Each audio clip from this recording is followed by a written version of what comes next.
بسم اللہ الرحمن الرحیم۔ معزز خواتین حضرات، السلام علیکم ورحمۃ اللہ وبرکاتہ۔ کیا زندہ انسان کوئی مالی عبادت کرے تو اس کے والدین جو کہ فوت ہو چکے ہیں انہیں کوئی فائدہ ہوگا؟ یہ ہے ہمارے آج کے حدیث کے سبق کا موضوع۔ مشکات المصابیح کتاب النکاح، باب ہے غلاموں کی آزادی وغیرہ کا، 3408ویں حدیث کتاب میں اور 16ویں ہے باب میں۔ الفاظ سماعت فرمائیے گا۔ عن عبد الرحمن بن ابی عمرۃ الانصاری رضی اللہ عنہ ان امہ ارادت ان تعتق فاخرت ذلك الى ان تصبح فماتت۔ قال عبد الرحمن فقلت للقاسم بن محمد أينفعها أن أعتق عنها؟ فقال القاسم أتى سعد بن عبادة رسول الله صلى الله عليه وسلم فقال إن أمي هلكت فهل ينفعها أن أعتق عنها؟ فقال رسول الله صلى الله عليه وسلم نعم، رواه مالک۔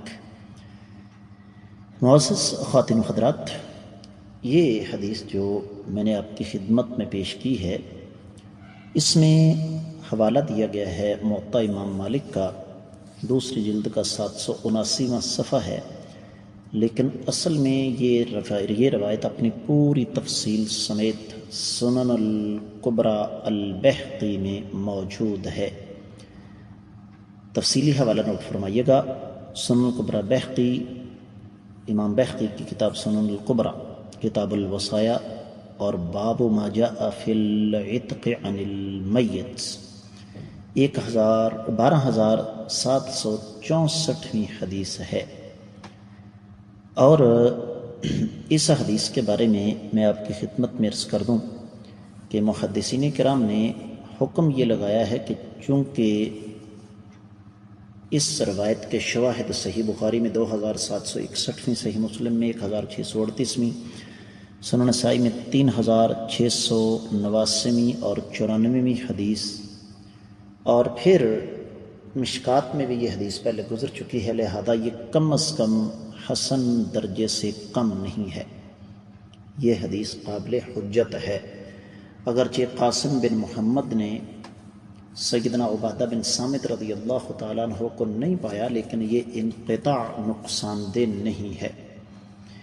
ترجمہ سن لیجئے۔ سیدنا عبد الرحمن بن ابی عمرہ انصاری سے روایت ہے کہ ان کی والدہ نے غلام آزاد کرنے کا ارادہ کیا تو کہا کہ میں صبح کر دوں گی، لیکن وہ فوت ہو گئی۔ تو عبد الرحمن بیان کرتے ہیں میں نے قاسم بن محمد سے کہا اگر میں ان کی طرف سے غلام آزاد کر دوں تو انہیں کیا فائدہ ہوگا؟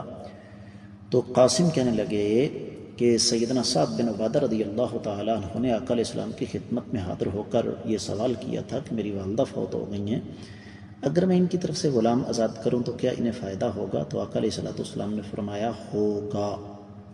اس حدیث کو بنیاد بنا کر اہل علم نے یہ استدلال فرمایا ہے کہ اگر زندہ انسان اپنے والدین کی طرف سے کوئی مالی صدقہ کرے تو ان کو فائدہ ہوتا ہے، تو یقینی طور پر اس سے کسی کو بھی انکار نہیں ہے کہ زندہ انسان اگر والدین کی طرف سے کوئی نیکی کرے تو نیکی کرنے والے کو خود بھی اجر ملے گا اور والدین کو بھی اجر ملے گا۔ امید کرتا ہوں کہ یہ حدیث آپ کو اچھی طرح سمجھ آ گئی ہوگی۔ اجازت چاہوں گا۔ السلام علیکم ورحمۃ اللہ وبرکاتہ۔